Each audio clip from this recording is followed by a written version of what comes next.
श्री कृष्ण की 16 कलाएं और जीवन का सत्य। मेरे प्रिय मित्रों, जीवन एक रणभूमि है। कुरुक्षेत्र के उस मैदान से लेकर आज के आपके संघर्षमय जीवन तक एक ही सत्य है। आपका सबसे बड़ा अस्त्र आपका अपना शांत मन है। जिसे संसार कृष्ण कहता है, वह केवल एक नाम नहीं है, वह एक अवस्था है। वो जीवन जीने की उन 16 कलाओं का संगम है जो पूर्णता की परिभाषा है। क्या आपने कभी एकांत में बैठकर विचार किया है? कारागार में जन्म लेने के बाद, अपनों को खोने के बाद और पग पग पर चुनौतियों का सामना करने के बाद भी मेरे मुख पर सदैव यह मुस्कान क्यों रहती है? लोग इसे लीला कहते हैं, पर वास्तव में यह एक कला है। आज थॉट्स विद मधु के इस मंच पर मैं आपको अपने उन 16 रहस्यों की यात्रा पर ले चलता हूँ जो आपके जीवन के हर अंधकार को मिटा सकते हैं। पहली 5 कलाएं अन्नमया, प्राणमया, मनोमया, विज्ञानमया और आनंदमया। ये आपके अस्तित्व की नींव है। लोग शरीर को सजाते हैं, पर मैं कहता हूँ शरीर को संयमित करो। अन्नमया वो कला है जहाँ आप भोजन के नहीं, भोजन आपका दास हो। प्राणमया वह ऊर्जा है जो आपको 125 वर्ष की आयु में भी 25 वर्ष के युवक जैसा तेजस्वी बनाए रखती है। लेकिन सबसे महत्वपूर्ण है मनोमया। बाहर चाहे कितना भी कोलाहल क्यों न हो, आपके भीतर का संगीत कभी बंद नहीं होना चाहिए। यही वो कला है जो आपको अवसाद, डिप्रेशन और चिंता से बचाती है।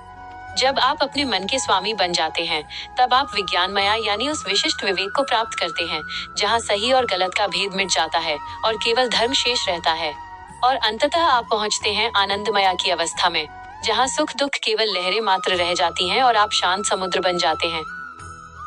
पार्थ, अक्सर लोग मुझसे पूछते हैं, हे केशव, यदि आप भगवान हैं तो दुखों का अस्तित्व क्यों है?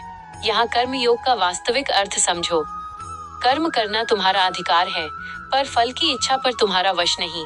जब तुम परिणाम के भय से मुक्त होकर केवल कर्तव्य के लिए कर्म करते हो, तब वो कर्म नहीं, योग बन जाता है। याद रखना, इस सृष्टि में कोई भी कर्म के विधान से ऊपर नहीं है, स्वयं मैं भी नहीं। त्रेता युग में मर्यादा पुरुषोत्तम राम के रूप में मैंने वानर राज बाली को छिपकर मारा था, वह मेरा कर्म था। द्वापर युग में वही बाली जरा नामक शिकारी बनकर आया, मैंने स्वयं को उसके तीर का लक्ष्य बनने दिया। यह न्याय था। यह जगत को मेरा संदेश था कि हर क्रिया की प्रतिक्रिया निश्चित है। इसलिए ईर्ष्या, क्रोध और प्रतिशोध को त्याग कर न्याय के पथ पर चलो। जो बोगे वही काटोगे। अब बात उस तत्व की जिसे संसार ने सबसे अधिक समझा है और सबसे अधिक गलत भी जाना है, प्रेम। लोग पूछते हैं कि मैंने राधा से विवाह क्यों नहीं किया।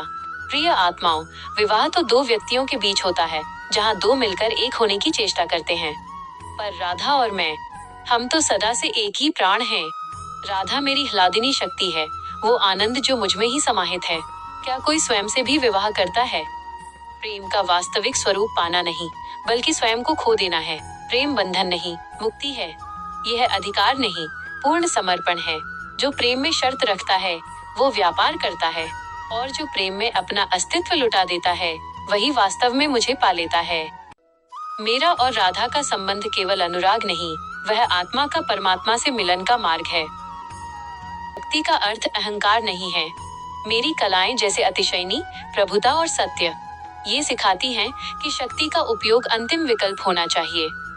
मेरा सुदर्शन चक्र केवल एक शस्त्र नहीं, वो समय की गति है।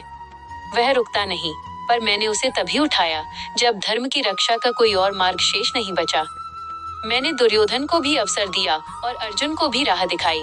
मैंने सिखाया कि शांति के लिए युद्ध भी आवश्यक हो सकता है, पर वो युद्ध द्वेष के लिए नहीं, धर्म की स्थापना के लिए होना चाहिए। जीवन को बोझ मत समझो मेरे मित्रों, इसे एक लीला समझकर खेलो। हर संघर्ष एक नया अध्याय है, हर हार एक नई सीख है। अपने भीतर के उस कृष्ण तत्व को पहचानो जो हर परिस्थिति में मुस्कुराना जानता है।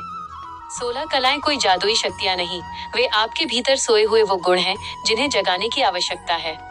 सत्य और धर्म की इस चर्चा को आगे बढ़ाने के लिए और जीवन के इन गहरे रहस्यों को अपने दैनिक जीवन में उतारने के लिए मेरे साथ इस यात्रा पर जुड़े रहें। थॉट्स विद मधु को सब्सक्राइब करें, क्योंकि यहाँ हम केवल शब्द नहीं, जीवन का सार साझा करते हैं। इस वीडियो को उन तक भी पहुँचाएं जो आज जीवन की रणभूमि में थके हुए खड़े हैं। आपकी एक छोटी सी पहल किसी के बुझते हुए विश्वास का दीपक फिर से जला सकती है। शांत रहें, मुस्कुराते रहें। जय श्री कृष्ण।